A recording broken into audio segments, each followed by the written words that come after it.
This is ContactTalkRadio.com, consciousness in action, and you are taking action into your consciousness by tuning into Contact Talk Radio. And on TuneIn.com, Ping.fm, and UpSnap Mobile. Contact Talk Radio.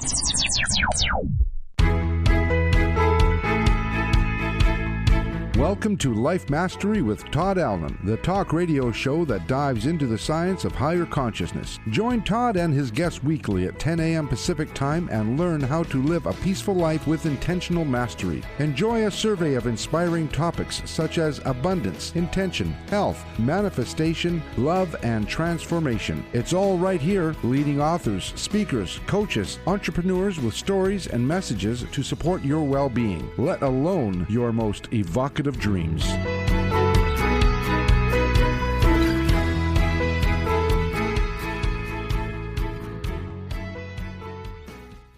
Hey, it's another groovy day, and today is really groovy. There's a lot going on today. There's a lot of twos in today's date, and when it gets to be 2/22, oh my gosh, the whole world will just open up. And we have a great message for you today that you can use to help support all of that awakening. So it's going to be really cool. We have a really cool show for you today, but it's also a groovy day because when I got up this morning, I decided it was going to be that way. Before my feet hit the ground, I already decided it was a groovy day, no matter what happened, no matter what comes my way. And then I can always think back and think, wow, I started off a groovy day. I can make it groovy now. All I got to do is change my thoughts, think back, move on, and deal with whatever was dealt me. And it always works. And it puts a smile on my face. And look, Jackie's smiling. I already got her inspired. As always, I have my co-host with me today, Jackie Bailey. She is an awesome chick. And she does some awesome things for some awesome kids. And she makes an awesome difference in the world. Did I overuse awesome at all? I think so, a little bit, maybe though. Hi, Jackie. Hello. Hey, you know what? What? I'm part of a new compilation book that just was published this week. It's called Heart Notes, and it's an anthology of a bunch of different people that have written a love note to some part of themselves or some part of their life. And so it's called Heart Notes, and I'm delighted to be part of that. Now you got to tell us what love letter you wrote. This is cool. You're going to really dig this, and you're going to want to get this book just to read this. I wrote a love letter to Lack, breaking up with him. Because it's time Lack. for the relationship to end with my thoughts of so Lack. Cool. Where did you get that idea from? Did it just come to you, or? No, well, it's something that I've been struggling with over the last, few years, and trying to change my mindset and change my thought processes and live more abundantly and see more abundance in my life. And so it's time to break off this horrible romance I've had with Lack. So that's what I wrote about. That's amazing. That just sold the book right there to me. I got to check this out. I got to read this. This is going to be really good. Yeah. How are things at the Speak Feed Lead project? Oh, that's another exciting thing happening. So as you know, many people know March 8th is International Women's Day. And Kimberly Crow, who runs the Entrepreneurs Rocket Fuel, it's programs and a website. And she has hosted this Voices of Women Summit for a couple of years now. And this year she came to the Speak Feed Lead project and said, we want to have an entire track where girls aged 10 to 20 can speak on this International Women's Day Summit. And I got excited about it. And I started asking all of my female students, hey, you want to be part of this? And then we branched out to their friends and people that they knew. And right now we have about 16 to 17 speakers with more to come. And they are excited about the messages that they have to share on an international stage for the very first time in their life, and getting really excited about the opportunity. And we've had wonderful sponsors. It's cost $49 for each of these girls to participate. And we've had more sponsors than speakers come through to help these girls speak up. That is so cool. And we really might preface it with the Speak Feed Lead project is all about helping the young people find their voice and speak their voice and discover that they have a voice and they can speak it. And boy, that is so cool. That is awesome. What kinds It of is. do you have any idea what kinds of things that they will be? Oh, yeah. One of the girls is talking about self-defense for girls and women. She's a Taekwondo expert. So I think the title of her talk is going to be something like From Taekwondo to Taekwondo, and how to empower your voice as well through self-defense. And then someone else is going to be talking about the ups and downs of overconfidence, and how sometimes being confident can help us, but there's also times when it can undermine our success when we begin comparing ourselves to other people and that kind of thing. So that's going to be really cool to hear. We also have, we've got a young girl whose mother went to school in Africa and was challenged a lot with inequality as far as girls' education versus the education the boys were getting. And so she's going to talk about that and compare her mother's education to her own, and opportunities that we all have to get more educated and to gain more knowledge no matter what. So that's going to be really cool. You know, kids are such creative little buggers. It's just amazing. Oh my gosh. Yeah. That'd be worth it. So if you see somebody that looks like me wearing a wig, you won't narc me off, right? Oh, you can come to the summit. Okay. You can I thought it was attend. a You just women's can't only speak. You just can't speak, but you can attend it. Okay. Just making sure. I want to remind our listeners that today's show page is at www.lifemasteryradio.net. We have do I want to say blurb? We have a little write-up about our guest today with all the links to find her, because you're going to want to find her after the show today. Trust me. And while you're on that page, you can sign up for our newsletter. Jackie writes a newsletter once a week, and it highlights who's coming on the show, who's been on the show, and a blog post, her insights, her take on what we talked about. So it's pretty cool. And you can get that once a week. That's all we use that email address for, is that newsletter. So sign up for it. There are also links there to both of our books. I don't see your book in the background, Jackie. She has it handy. You can find the link to both our books, Self-Centered Leadership and Heart Notes. Oh man, she one-upped me. That means I got to write another book. I got to get it out. But 6 Keys to Life Mastery is there. You can follow the link, and it's a really cool book too. It was written for young people, so check that out. And I think that's it. Anything else, Jackie?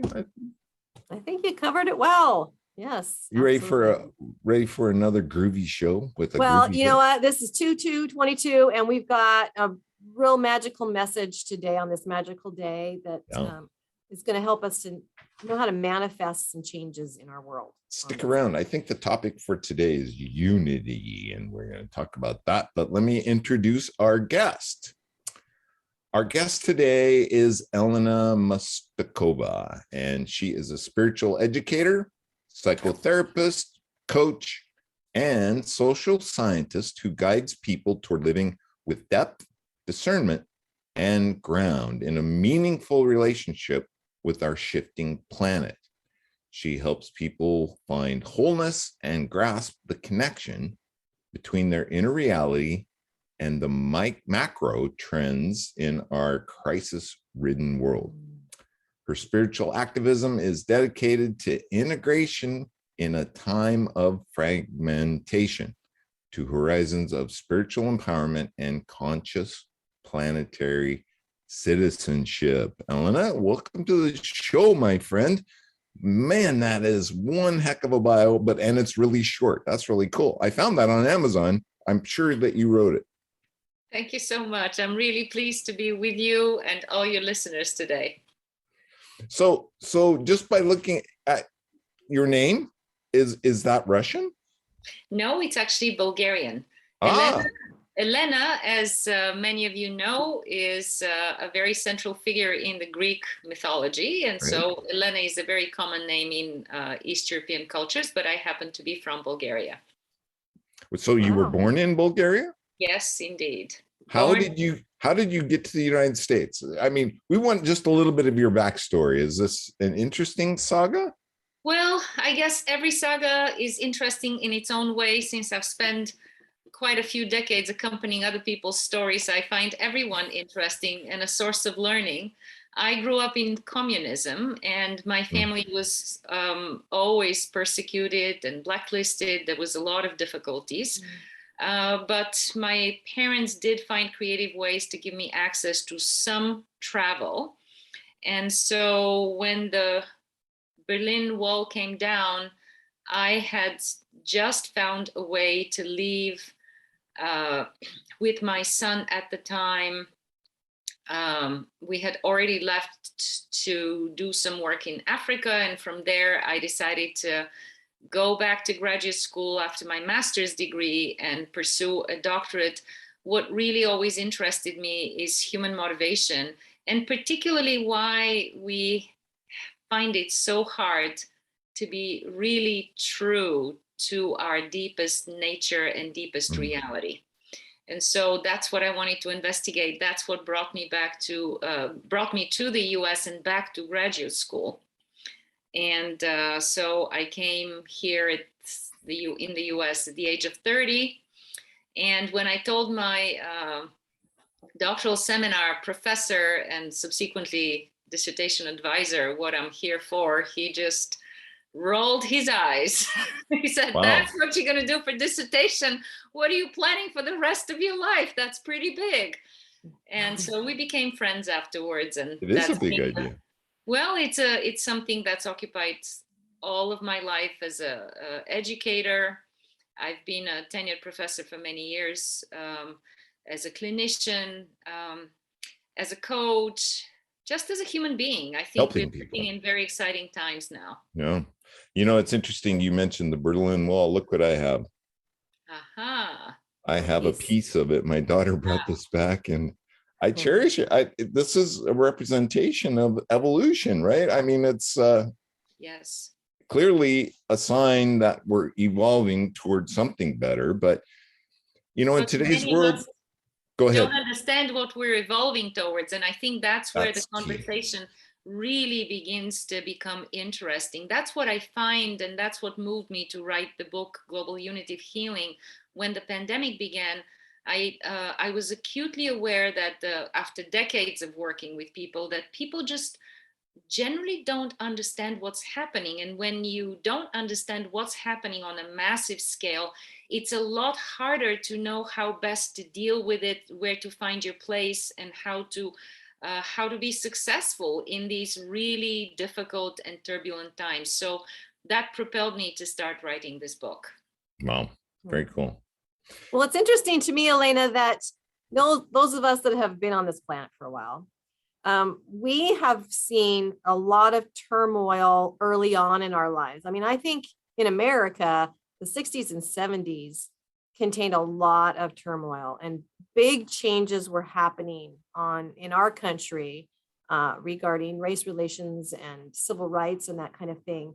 And the youth today haven't seen those big changes in society, except that now they're involved in what they think are these big changes. But from my perspective, we're moving backwards. We're moving backwards instead of forward. And I don't think the young people recognize where America has come from, and they look at the flaws instead of looking at what we actually have been able to accomplish in the last 100 years or whatever. And I think that's part of the lack of unity that we have, is because we've got these two different perspectives happening. And some of those perspectives are a little bit skewed. Am I off my rocker, or am I right? I would agree with you that the processes that we're living in are so complex that there's different ways to look at them. I would say that what's happening now, this whole mess, the divisiveness, the antagonism, the hostilities, and actually even worse than that, is actually part of the evolutionary process that we're caught up in. And that while the 60s and the 70s were a very memorable time in this evolutionary process, we're living now in an even more exciting time, because what's having to evolve And I see many young people actually leading the way in that, particularly in the climate change movement, in the climate crisis movement, really. What's having to happen is we're having to figure out how to do something that humanity has never, ever done, which is to come together in our enormous diversity and complexity and find a common foundation out of which we can govern this planet without exploding it, without destroying it, which is now no longer the job of some big name organizations, because we've seen that many of them are just not up to the task. What's really happening, and that's so exciting, is that ordinary people are awakening to the direct connection between how we live our personal lives and what's happening on the planet, and the choice we each have to do something radically different for our grandchildren, because as it is, we're giving to our children a planet which is absolutely on the brink of disaster. And so being able to own our choices, being able to revisit and transform and move forward with this historical evolution requires a lot of new understanding. And the 60s and 70s made a huge step in the direction of unitive thinking. But then, as is always the case in history, there's dialectical processes. So every action brings on a reaction. And so reactive forces are really on the rise. But we also know from developmental psychology that thesis and antithesis then leads to a whole new level of synthesis. And that new level of synthesis, which we're waiting for, is actually a sustainable and regenerative planetary civilization. Kind of like entropy, right? I'm sorry? Oh, I just said it's kind of like entropy, right? Good things come from total disorganization. Let's just hope we don't have to go far to the extreme. Well, that's the choice of every one of us. That's where the conversation actually becomes meaningful now, because there's no big leaders or organizations that are going to rescue us. This is what we're used to. For the first time in the 60s, people realized, oh no, wait a minute, this is up to us. And they really started a movement, and that movement reverberated around the planet. Now we're in a much further chapter of that same movement. Now we have to really understand what in our ways is no longer sustainable and is actually participating in reproducing the crisis, and how to change that. So during the pre-show, Jackie and I, we were talking and we came across, what was it, Jackie, that this belief system, Baha'i? Baha'i. So is that what Baha'i is all about? Is that a belief system? Can you explain that to us? So the Baha'i faith is, first of all, the youngest global faith. Right. It began in the 19th century, but that's not mid-19th century. I don't really want to focus on religion at this time. What's more important is that this was a real belief. Well, I would say not really. It was a paradigm shift in thinking that occurred in the middle of the 19th century. And it's very interesting that at the time that this evolutionary spiritual understanding was being articulated in the Middle East, from which it spread globally and is now well represented at the United Nations. At the very same time, in the US, on the other side of the planet, we saw the emergence of new thought, which led to unity churches and Unitarian Universalism. So apparently, this is what happens with the evolution of collective consciousness. When the time comes, these forces are released and they manifest somewhat differently in different parts of the world, but they're pointing to the same core processes. That makes total sense. Very cool. So let's define unity then. Let's take that down to its core. And what is it that you mean when you speak about unity? So that's a great question, and a question that's worth some very serious examination, which is really what I try to do with the book Global Unitive Healing. But in the essence of it is our ability to recognize that reality is unitary. Mhm. So reality is unitary, and our understanding of reality evolves. Our understanding of material reality evolves, our understanding of spiritual reality evolves, and none of it is absolute. We have different angles, different perspectives, okay? But reality is unitary.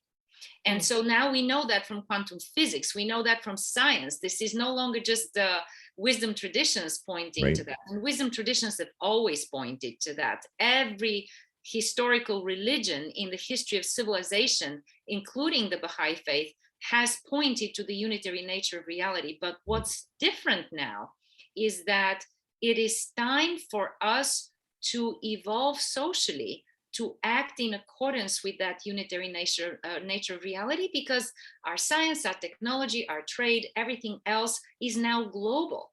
And if we're still acting as though we can pull towards our corner, we are producing a planet that's ready to collapse. Right. So if it's unitary reality, we all have to work together to find ways that work for everybody, for the planet. But that's very challenging. Right. Because we each come from different partial perspective, different partial belief systems, different partial interests and understanding.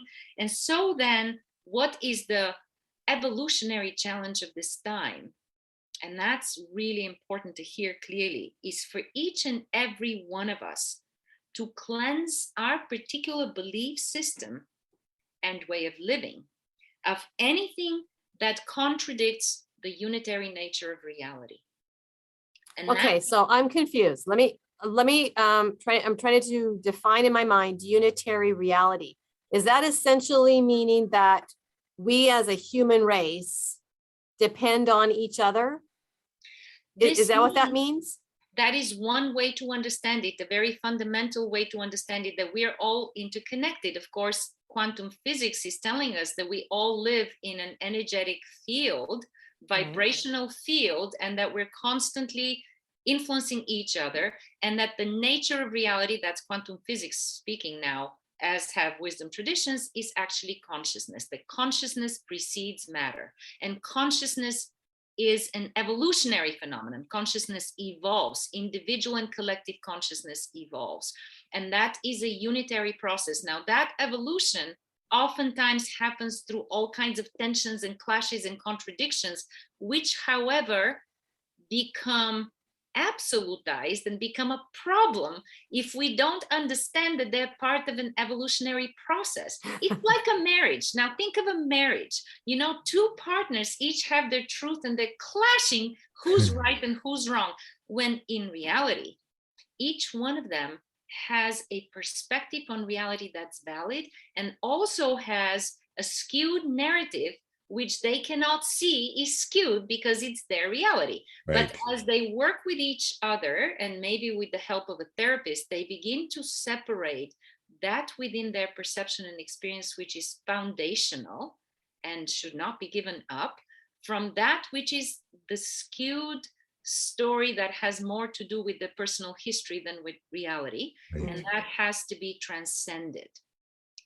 Translate that into ideological, religious groups, social groups at this time. Everybody is helping, is putting forth some perspectives that have foundational value and validity, but these perspectives are often absolutized, like in an unsuccessful marriage, where people insist and groups insist that they're absolutely right, which makes the other groups absolutely wrong.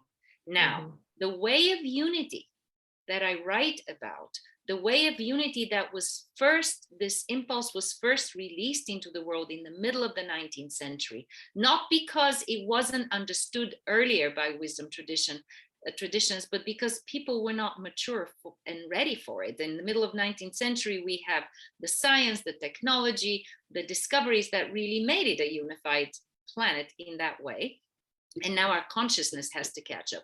So the way of unity is opening up spaces which are essentially very deeply consultative spaces where people learn how to listen to each other's perspective and experience, recognize that which is foundational there and really has to be validated and respected.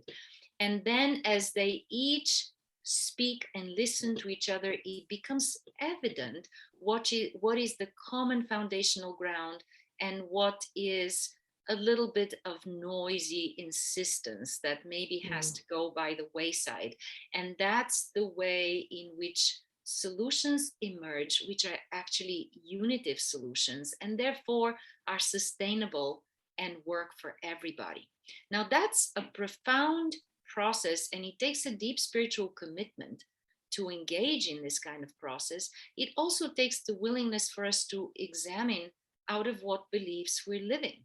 Right. Are we living out of the belief that my group is superior to X other groups? Or are we recognizing that each of us are on a learning curve? Right. Do we practice self-reflection?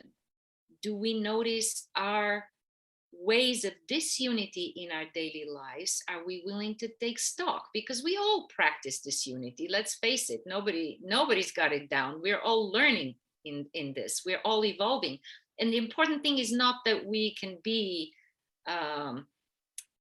aggressive, self-centered, judgment plays a role. Judgmental, overbearing, excessively competitive. The problem is not that. The problem is that we're often not taking the time to take stock of those moments and then to actually determine how we can change them. Because we all slip, and it's all a journey. It's really a developmental journey. I forgot to say that my background is in adult developmental psychology, which really informs everything I'm speaking of, because the collective development / evolution very much parallels the individual development in the adult lifespan that I witness every day in my clinical practice and also in my educational work. So the way of unity, I know in your book you have 4 awarenesses, should I call them, or a 4-step process, but the way of unity is an education. What do I want to say here? Is it's a practice. So it's definitely a practice, and it is a educational, psychological, and spiritual practice to which every person can come from their own background, from their own understanding and comfort level. But when you look at the skills, the unitive skills that are outlined at the end of chapter 6, they fall into 4 categories. Internal skills, how we understand and bring ourselves to account. Interpersonal skills, how we learn to be less divisive and more moving our interpersonal relationships towards unitive ground. Then there are skills connected to our objective understanding of reality, of religion, of culture, of politics, of science, if you will, as well.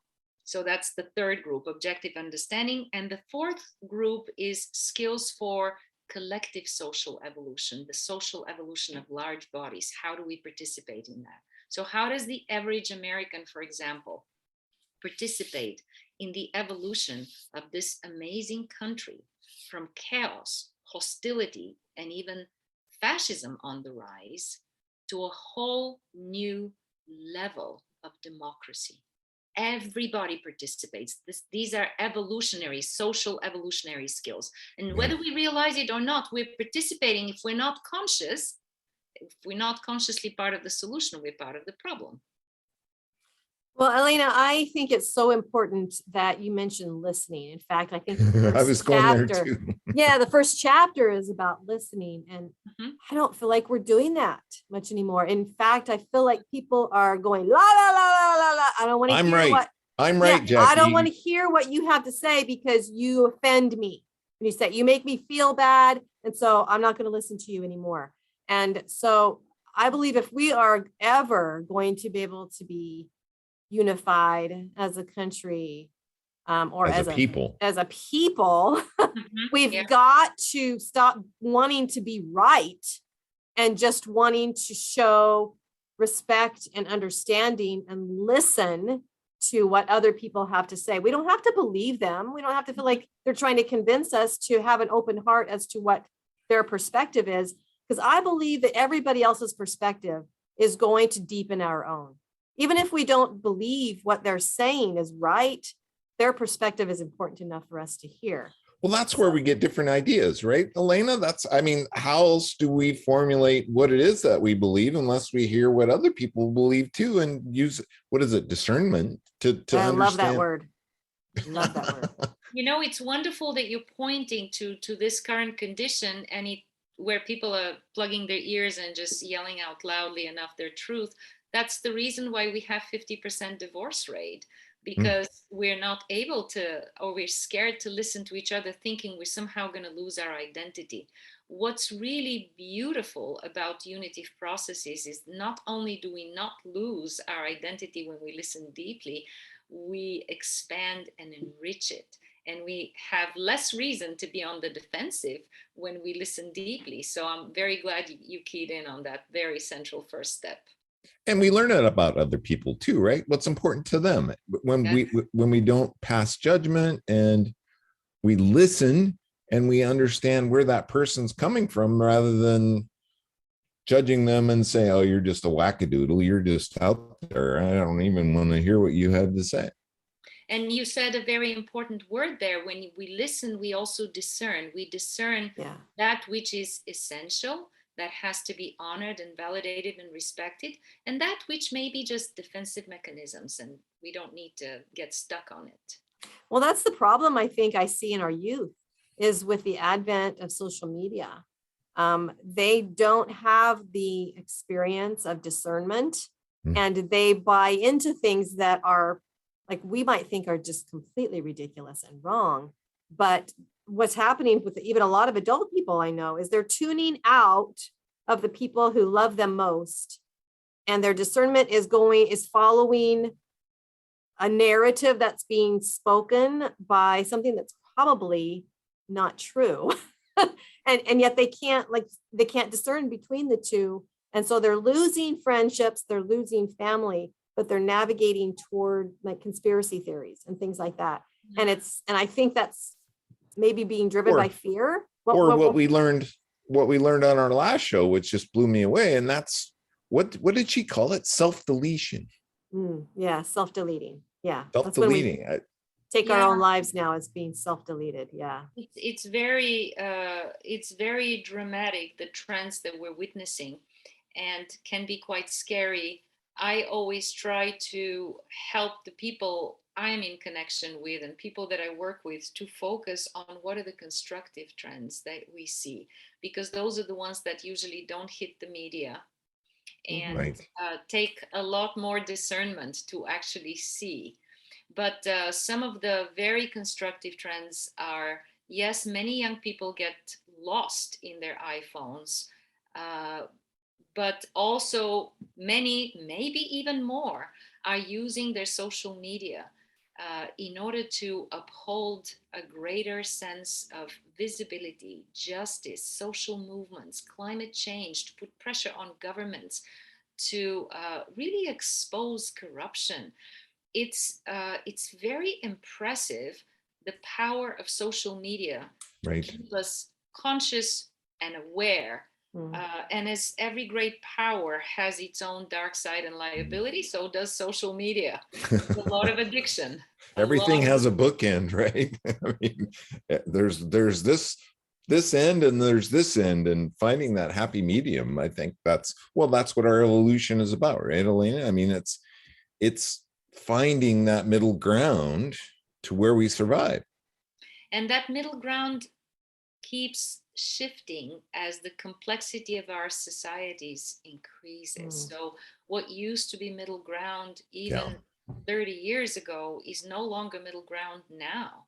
And so that evolutionary process, when people understand it, when young people understand it, they tend to get a lot less disoriented. So I would say what's the middle ground now is anything that fosters meaningful, deep, and essentially unitive conversations out of which some viable solutions can emerge, because we have some major problems in front of us now and a timeline that is pretty tight to resolve these problems. And just today we're on the brink of another war in Europe. So this is not indefinite, it is now. And so the middle ground right now is a whole new developmental level of how we think about our lives, about the skills that we bring to the table, about impact, about feeling whole and fulfilled in difficult times. That's what the bottom line is. People want to feel whole. People want to feel that recognized, validated. Validated is another big one. Yes, absolutely. And we all want to feel like our lives are good, essentially. And what does that mean now? How do you feel whole in a world that's absolutely rocking and is about to go to war? How do you feel whole? The solution, you find the tribe that believes what you believe, right? And then you become even more divided. Yeah, that's well, yeah, that's what I was going to say. I mean, isn't it true that because we have this collective consciousness, what I see from a lot of people is they have this desire to belong to a community, right? Of course, I just called it a tribe. We have that ingrained desire to be part of something. And when we start to feel like this tribe that perhaps is our heritage or the family of our origin, right? We start to feel like they're not my tribe any longer, or this church is no longer my tribe any longer. They always seek for another community to join. And I think the danger that we can often find with that desire so deep is that we start to believe things that we don't, or we go along with things that we know aren't really right, or that aren't authentic for us, but because we want so badly to be part of this group, we just go along and we actually self-silence. We don't say, we don't speak up, right? Isn't that a problem? It's a very, very important thing that you're bringing to the fore about the need to belong to communities. What I'll say in response to both what you put forth and what Todd was saying before that about finding the middle ground is that the times are such that now we have the choice to either find a community that already exists so we can belong to it, and that brings with it the liabilities of maybe I'm buying into things that I'm not discerning very well. Right. Or there's another choice, and that is to create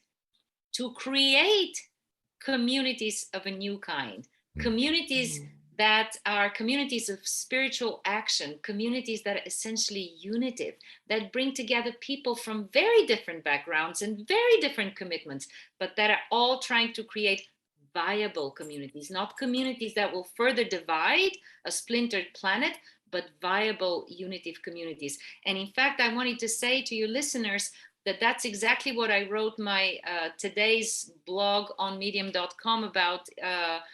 It's called, I forget the name of it already, Unprecedented Spirit-Filled Solutions. Yes. There you go. And the whole blog is about this alternative option that more and more people are participating in, creating communities of a new kind that don't involve us just squeezing ourselves to fit in and playing into the divisiveness. So these communities are emergent all over the globe.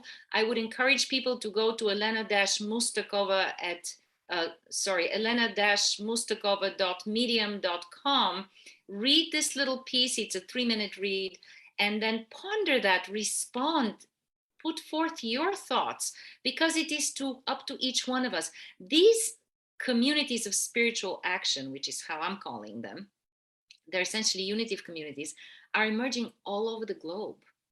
And they are very, very, very diverse. Culture, religion, political orientation, ethnicity, ages, everything, they're very diverse. But they all understand that our existing groupings just are not working anymore. Mm-hmm. And that we have to be really, really resourceful, and leaders are not going to do it. We are going to do it. Yeah, that was going to be my next comment. But Jackie, you got that link, right? We're going to put that link in the newsletter. Yep. If you didn't get it, and it will be on, send it to me, Jackie, since you have it bookmarked, and I'll make sure it gets on today's show page. But that was going to be my next thought or comment. So, Elena, what I'm gathering is it's up to us, and each individual plays a huge part in this evolution, correct? Yes, thank you. I mean, that's what it all boils down to. And just with your process, what you blogged about today is bringing people together. You know, I thought it was really interesting. I listened to a podcast you did with a woman, Sister Jenna. Ah, yes. Yeah. And she made the comment, she said, you know, I really like to be in the presence of people that think differently than I do. Mm-hmm. I love that, because that's where she formulates her thoughts and ideas and what she believes in, and how she works in her reality, right? Yes. And you know, I want to keep coming back to this phrase that you also are using. That's how she formulates what she believes in. And what's very characteristic of those people who understand the evolutionary nature of our times is they understand that even our beliefs have to evolve. That's how we grow, right? Isn't that how we grow? What we believe, what we've come to believe, is not necessarily ultimate truth. It's just our current level of understanding. And if we keep exposing ourselves to deep conversations, we don't have to adopt anybody else's beliefs, of course, but in these deep conversations, our current level of understanding evolves and our beliefs become more comprehensive. In the second chapter of Global Unitive Healing, I actually describe the developmental helix, in which each next stage of thinking, understanding, and development encompasses the previous stage, but is more comprehensive. Yeah.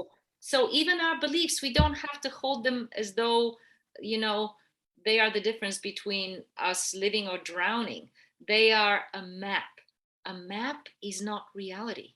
We know what a map is. It helps you orient, but it's not the same as reality. So beliefs help us orient how we position ourselves, how we approach things. They're a very important aspect of identity and personality. And we also have to allow these things to keep being open to evolution. I don't think I've ever heard anybody state that so eloquently.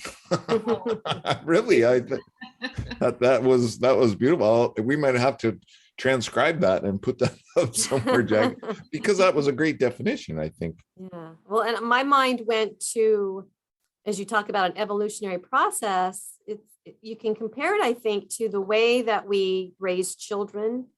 If we were to compare the way that children mature and the way that our global community matures, I think you can draw comparisons, because I know that when I was a young mother and I had these young children, I wanted them to play with children like them, right? Because if they were playing with older children, then they were going to learn things that they weren't ready yet to handle. They like words and language and take risks doing behaviors that they weren't quite ready for yet.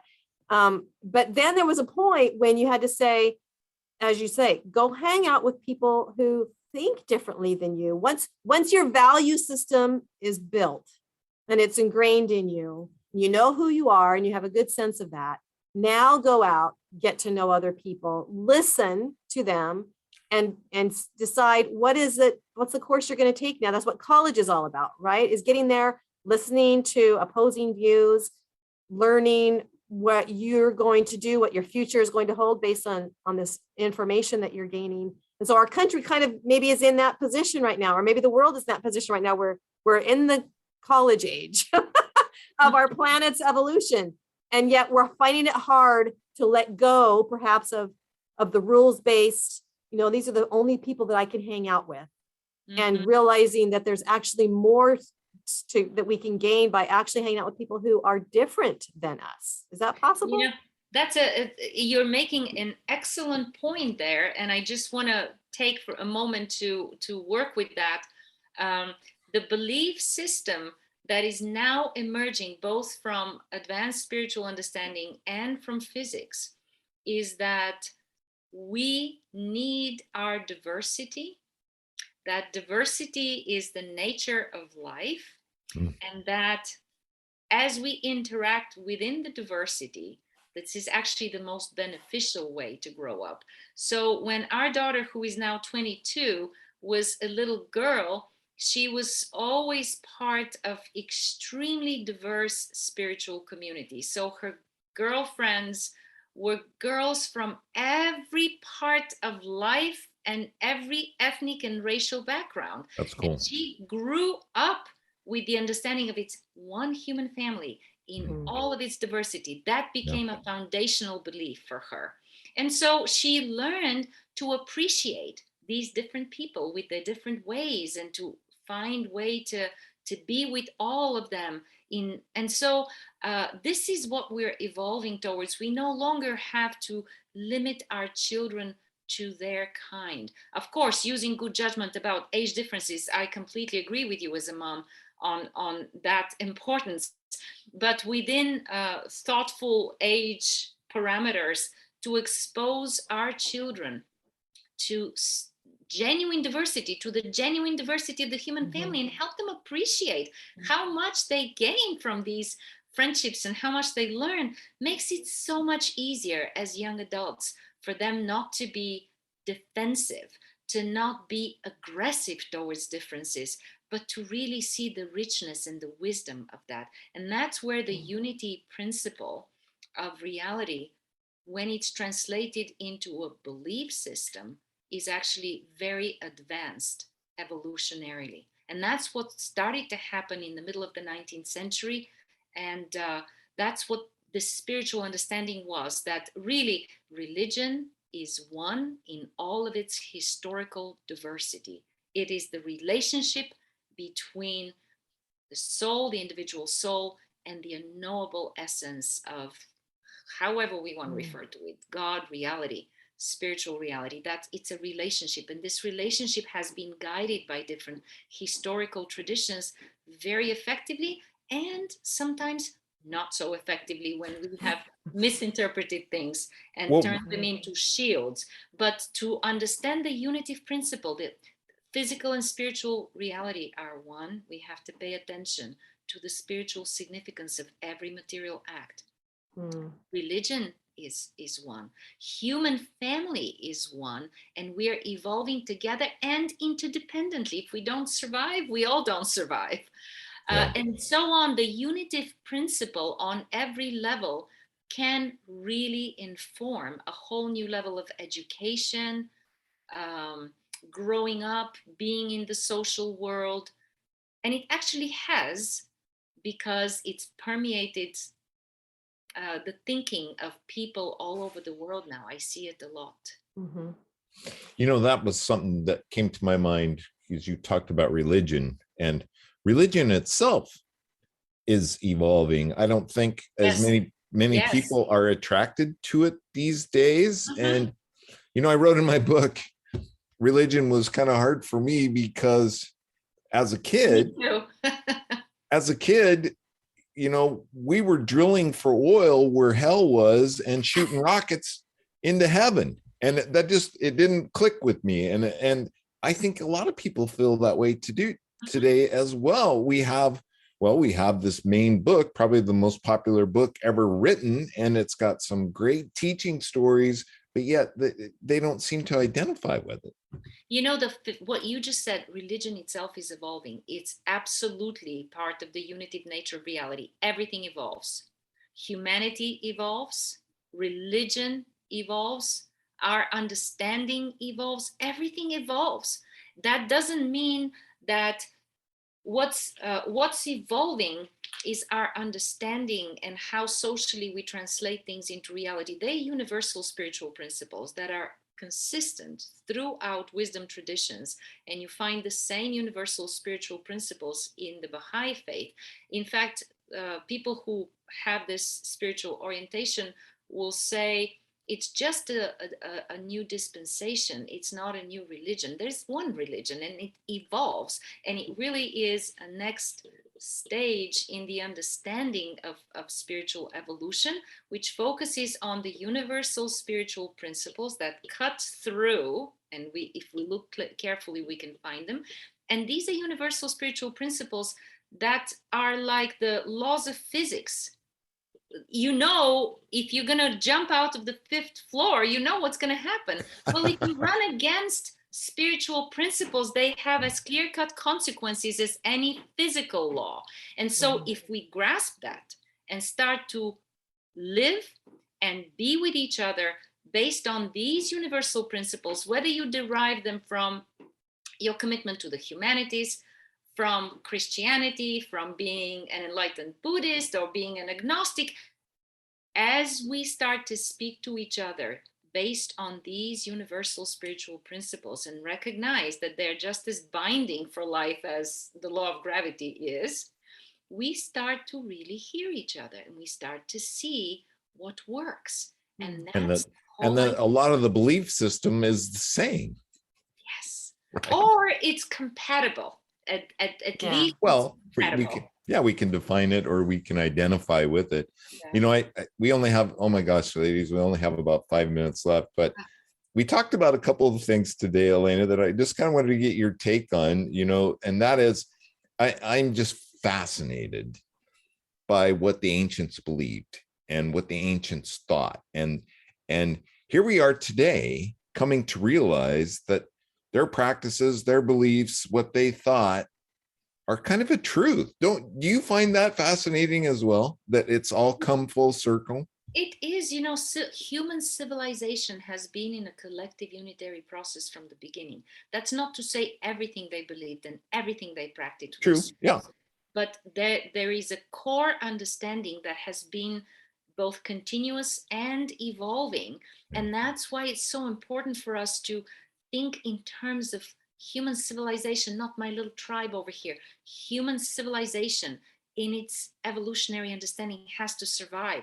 What is my role? What is your role in that? What are we going to do today, tomorrow? Yeah. Together. What are we going to do together? Together. Thank you so much. Together. Yes. Well, and the other thing that we talked about that I find fascinating, there's two things that I just find, and that is the confirmation that quantum physics is giving us to our reality, right? Or to what led those ancients to believe in what they believed. And here today we have science confirming it. Mm-hmm. It's very fascinating. And that's another aspect of unity, actually. The unity of science, scientific, and spiritual understanding. I forgot to mention that, so I'm very grateful that you pointed us in that direction. That's another aspect of unity. So scientific understanding without spiritual understanding becomes very arrogant and reductionistic. Spiritual understanding without scientific understanding becomes fanatical and dogmatic. But as spiritual and scientific understanding collaborate and serve as a reality check for each other, you have real solutions. Mm-hmm. Probably the environmental movement is the clearest example of real solutions that emerge from the interaction between scientific and spiritual understanding. And that's exactly what happens in these communities of spiritual action that I wrote about. They really bring those two perspectives, engage them equally seriously, and hold the conversation open.